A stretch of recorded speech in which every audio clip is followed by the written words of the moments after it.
sips and take your sips. It's time to be a little with each one of you. What will you do? When the stakes are the border rise, it's no time to make a compromise.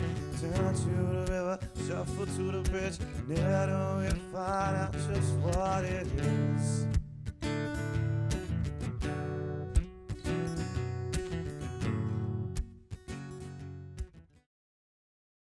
Welcome back, my nits and wits. Thank you guys for coming back and checking me out. It's good to see you guys again. I'm headed off to a local game, taking the golf cart out for a spin. We're playing 1-2 No Limit Texas Hold'em. It started off at $200 for buy-ins, but it is uncapped on the rebuys. So wish me luck, and I will see you guys shortly on the felt. Alright everyone, let's get into the hand. So I'm under the gun with pocket sevens. I just limp pre-flop, and it gets around to the button who makes it $12. There's 4 of us that go ahead and call him, which means 5 of us are going to the flop. And the flop is the 5 of spades, the 2 of clubs, and the 8 of clubs. So, pocket sevens, this is actually, all in all, a pretty good flop for me. The only hand I'm really concerned with, if it has some random 8x, possibly pocket 5s, 2s, or 8s, definitely would beat me there. A lot of potential club draws, and there's 2 potential straight draws as well, the 5 and the 2 and the 5 and the 8, but I do block some of those straight draws with my pocket sevens.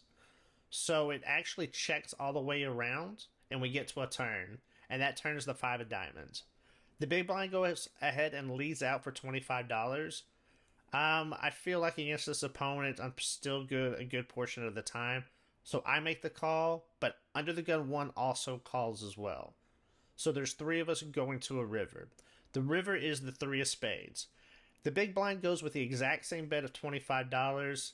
This pretty much tells me I feel like my read is right, where he either missed a potential draw or he doesn't feel very great about his hand, whatever that is.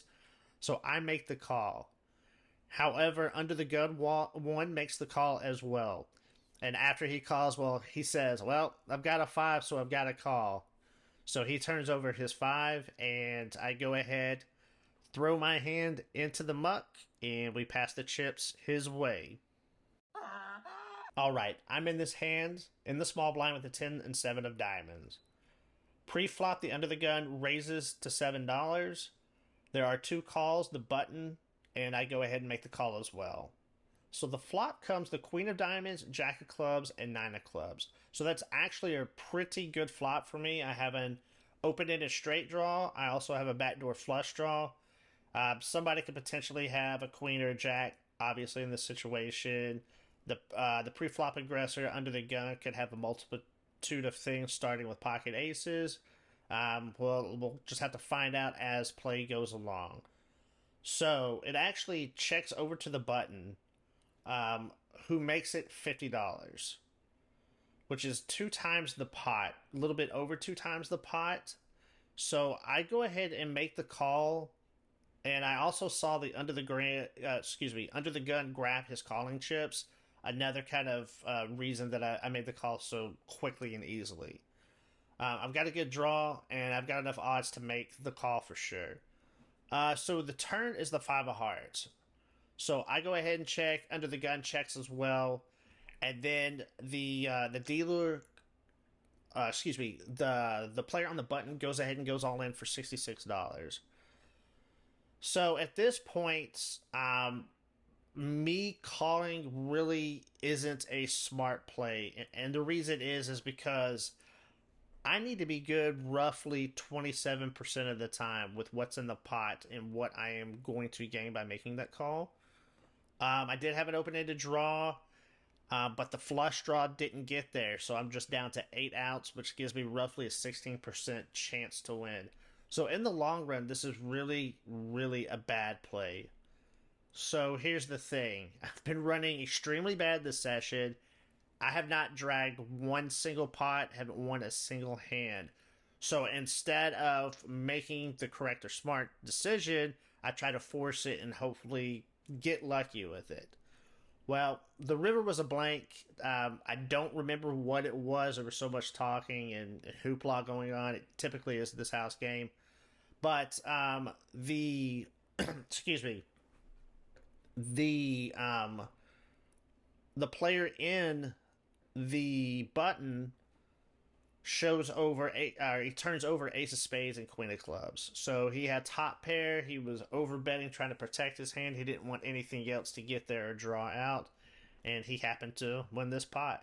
So here's another one that we're just throwing into the muck, and hopefully we can kind of start to turn things around. All right, let's get into this next hand here. So I'm in the big blind. I've got the king of hearts and the queen of clubs. Under the gun 1 pre-flop makes it 17. The button goes ahead and makes the call. I make the call, and under the gun makes the call as well. So the flop comes the 3 of diamonds, the king of diamonds, and the 5 of diamonds. I go ahead and check it to under the gun. He makes the check as well.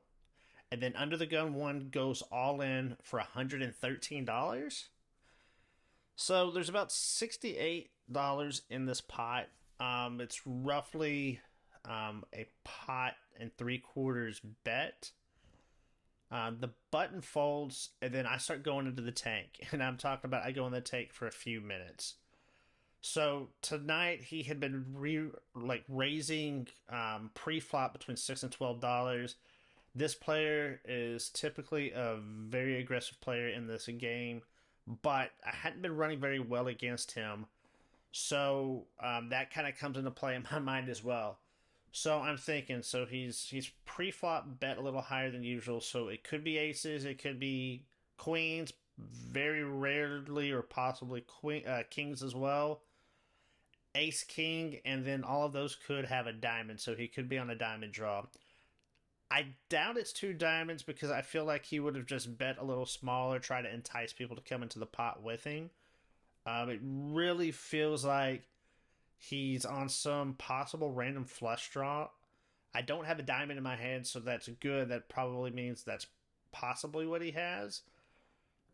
Could be like an ace king with a flush draw, but it still could be, aces, kings, or queens as well, or any random pocket pair at this point. I've got top pair, and I'm just going back and forth and back and forth and back and forth with it. I can see him getting a little bit uncomfortable. I know something's not right. But like I said, I hadn't run really good against him, and I kind of let that overplay into my mind. And I actually laid down the hand. And so I actually want you guys to comment and let me know what you guys would have done in this situation. So there's a conversation between me and the person to my right. We were kind of debating what he had because I was flipping up the king, and he was kind of thinking that we had probably similar hands. Well, the under the gun 1 ends up turning over pocket 8s. He made a very great move on me, and I folded that. You guys in the comments, leave me a comment telling me whether that was too nit of a fold, or if you think that was a good fold, or if you think I should have called that, or laid it down. Yeah, you guys let me know. So for the last hand of the night, I'm in under the gun 1. I look down at my hand, and I'm looking at pocket queens. Finally, a really good and decent hand that I can get behind.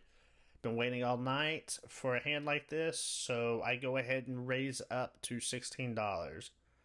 So the cutoff is the player who previously just made that huge move against me with those pocket 8s. So he re-raises me to $50. So in my head, I am doing cartwheels. I'm jumping up and down at joy because I know I'm at least probably going to be in a really good position to double up. But the button re-raises that $50 to $150. Now, he is also one of the more aggressive players at the table tonight. Those two are actually the most aggressive players at this table tonight. So I am happy, ecstatic that they both raised, and finally maybe I can play a little bit of catch up instead of just throwing my money away on this session tonight. So I've got $199 left after my initial raise for the 16. I just go ahead and go all in. So the cutoff, he puts in the remainder of his chips, And then the button's only got about 49 left to call, so he definitely makes the call as well. So I'm just going to play a little audio of what the button says before we flip our hands over. This is literally the best hands I've freaking I wish I could bet my house to tell y'all you motherfuckers don't have a shot. Good. So the cutoff, who had made that great move with me with the pocket eights, turns over his hands and he has pocket eights again. And the button has pocket aces. Well, of course, that's about right. That's the way I've been running, so why not continue to run like that? You know, maybe the poker gods will have a little bit of leniency with a good flop. Turning river, I guess we're about to find out. So, the flop is the 5 of diamonds, the 6 of hearts, the 5 of spades, no help whatsoever. The turn is the jack of diamonds, and the river is the ace of diamonds. Well, to add insult to injury, I guess they just wanted to throw out another ace to rub it in. So, that is how my night ended. I didn't win a single pot that I played, and I played for probably about an hour or so. I bought in once and rebought once as well, both $200 both times. And that's how poker goes sometimes. Sometimes you are on top of the mountain, and sometimes you are way down in the valley. You know, I had a really good session in my vlog 5, but I actually went and played after that vlog, in fact, to take a break from editing of that vlog, and I didn't run well again. So I am actually back on my downswing. So I'm hoping that not only can I get things turned around, but I can just make better decisions and not predicate my decisions on the past events or the past behaviors. And I just really need to reevaluate and just play good poker and know that it will work itself out instead of just trying to make things happen or making bad plays on stuff that's happened in previous hands. So that's going to do it for the vlog today. Appreciate you guys coming in and checking it out. If you guys could, subscribe, leave a like, leave a comment. That would really help out the channel and help me out as well. Until next time, you guys stay safe, and I will see y'all on the next vlog. Thank you guys.